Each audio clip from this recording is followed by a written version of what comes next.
Узган атна ахырында урнашкан аномаль салкыннар күпләргә кыенлыклар алып килде. Машина йөртүче булып эшләүче Равил Хәсәновка Замхарир суыклар киртә түгел, автомобилен кабызып эшкә барасы бараның.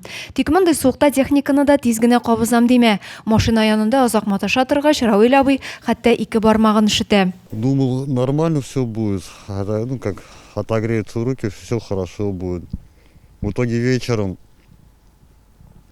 приехал домой, на пальце обнаружил то, что мизинец сдулся. Поехал в приемный покой. Салкыннарда тәннәрен ишетеп үзәк дәваханәгә 2 кеше мөрәҗәгать иткән.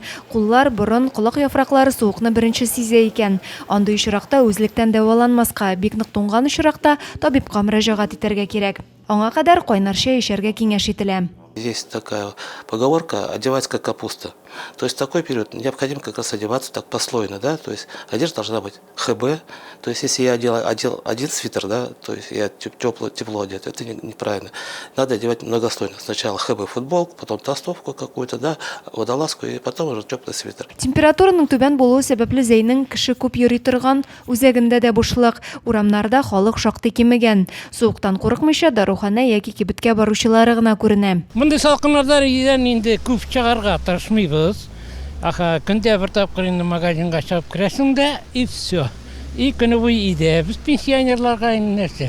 Күп әйбер кирәк түгел. Вот. Узган атнада башланган салкын һава торышының бүген 5нче көне. Гидрометеорология үзәге хәбәр итүенчә, температура атна ахырына бераз күтәрелә башлый. 11 гыйнварда төнлә 31 градус салкын булса, көндез инде төркемеш баганасы -23 градуска кадәр күтәреләчәк. Шуңа күрә җылы киенеп йөрергә, ашыгыч булмаганда урамга чыгарга киңәш ителми. Адилә Борханова, Дин Сипатов, Зәй хәбәрләре.